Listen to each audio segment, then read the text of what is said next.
Thank you so much.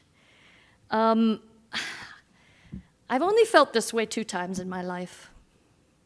In 2016 and at 9/11, when the wall building that we are dealing with today truly began.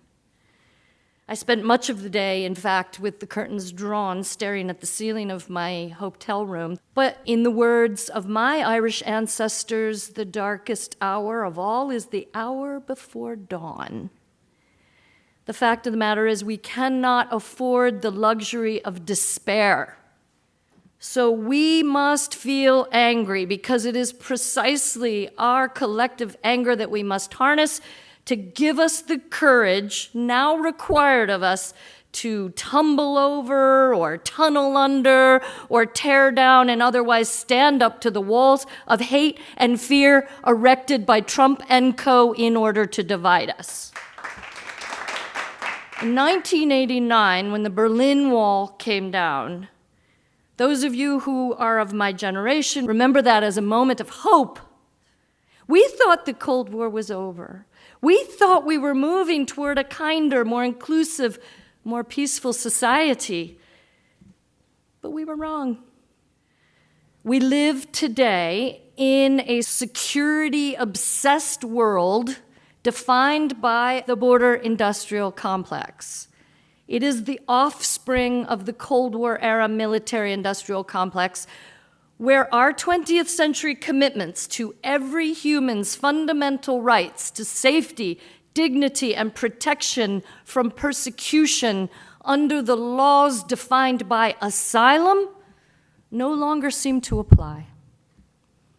The border industrial complex encircles the globe like a second equator, cleaving north and south asunder. It divides the wealthy, predominantly white world from the less wealthy, less white one, creating a kind of global apartheid where borders have been weaponized as tools of in-group, out-group exclusion and are growing deeper and taller and angrier and more violent all the time.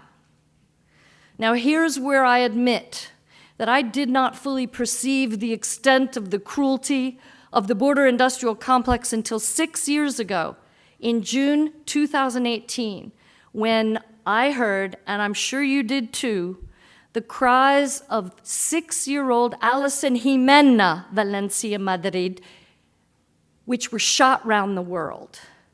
A small child made to memorize a phone number in a moment of panic when her mother realized they were about to be pulled apart.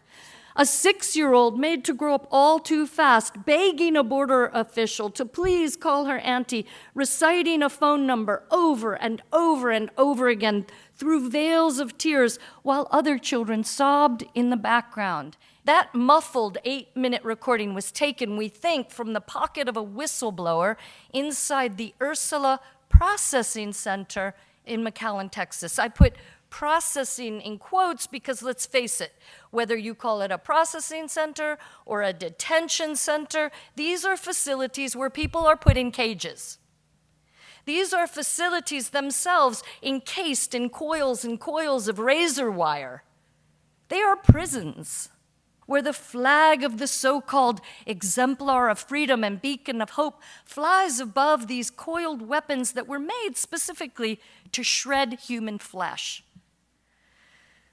So incited to go to the border to see for myself the inhumanity I then thought Trump had wrought, my first learning once inside the world of the border industrial complex was that it did not begin with him.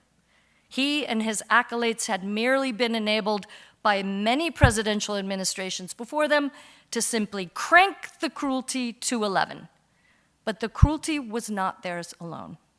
Other specters that I encountered inside the border industrial complex that are documented in my book include a bipartisan project dating back decades to extend our borders across oceans and deserts and deep into other national territories as a way to make end runs around the 1951 Refugee Convention. That document, the treaty body, the international treaty body that governs how we're meant to treat people who are running from harm and to safety was born of the shame of turning Jewish refugees back to their deaths in Nazi concentration camps.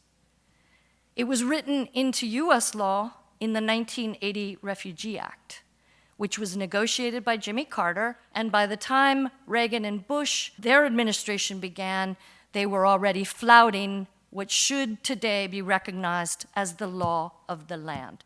Their xenophobia and intolerance in the face of Haitians and Afro-Cubans seeking safety in the land of the free during the Mariel boat lift of 1980 sparked the development of a 200-plus border industrial prison complex, 80% of which is run by for-profit contractors. Companies such as Geo Group, CoreCivic, LaSalle Corrections, these corporations are paid with our tax dollars to lock up as many as 41,500 peace-seeking people on any given day. These are not people who have committed a crime. They have come to us seeking safety only to find themselves shackled in wrist cuffs, ankles manacled, everything tied into a heavy waist chain, put into a jumpsuit, and thrown into prison for profit. It's the very definition of enslavement. Is this what makes America great? Again? The border industrial complex also includes a 100-mile policing zone. Now, most of us, if we think of the policing zone at all, we associate it with the US Southwest, right? But in reality, it traces the entire perimeter of our country. 100 miles inward from seas, from land borders, it subsumes 2/3 of the US population, 9 of our 10 largest cities, 6 whole states by my count, and the District of Columbia. It is the policing jurisdiction of a 60,000 member force and counting that knows no transparency and suffers little accountability and was turned on peaceful protesters during the Black Lives Matter protests of the summer of 2020 by the first Trump administration. I'm speaking of Customs and Border Protection, which includes the Border Patrol, who, owing to a series of dubious 1970s Supreme Court decisions, have the right to patrol via racial profiling, and they do. And though this may not be felt by people who look like me, it is compromising all our constitutional protections under the 4th and 14th Amendments. My friends at Amnesty call it a constitution-free zone. The border industrial complex includes a 20,000 member force and counting, which we all know as ICE, Immigration and Customs Enforcement.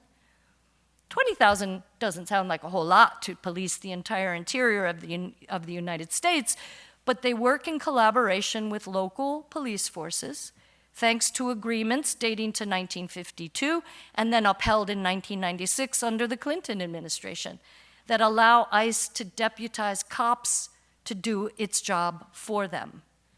ICE, too, knows no transparency, suffers little, if no accountability, though the agency's routine acts of violence, brutality, and impunity are legion and well documented, yet Congress provides the agency more money and more power year upon year upon year. Those jurisdictions that refuse to enact 287G agreements are called our sanctuary cities, and they will be under attack from January 21, 2025. Both ICE and Border Protection agencies operate under the Department of Homeland Security, whose roots I've been able to trace back to the slave patrols of the pre-Civil War era. These are the foundations on which our Homeland Security Department was built. The border industrial complex includes a for-profit transportation machinery of buses, armored jails on wheels, for-profit chartered airplanes, and restraining devices turned into instruments of torture. It's in the book, that whisk peace-seeking people away, and ICE agency crimes along with them in daily expulsion missions that return folks in need of safety in shackles and chains back to the very harms and fears and dictators they fled. And in this world, our legal obligations on the part of folks seeking a safe and dignified life per their international legal and human rights, and per our own laws, play out every day in kangaroo courts, many of which are in the detention centers themselves, which have so compromised the promise of due process under the law that one immigration judge once likened her job to hearing death penalty cases in traffic court-like settings. I can attest, they are traffic court-like settings. This entire Rube Goldberg, or many-headed hydra, as I like to call it, the Goliath that is the border industrial complex, was built on the foundations of a single theory. It's called prevention through deterrence. I prefer to call it deterrence through cruelty, because the theory posits that if we make northward migration as dangerous and difficult and painful and perilous as possible, those who survive it, and many don't, will send word back home, do not come, do not come. But they continue to come, because deterrence through cruelty does not work. It is now 30 years old.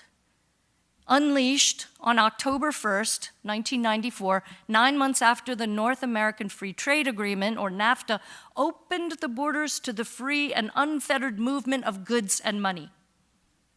That's when our manufacturing plants, our monoculture agribusinesses, our extractive industries, etc., were incentivized to go south in search of low wages, no environmental protections, and low to no taxation.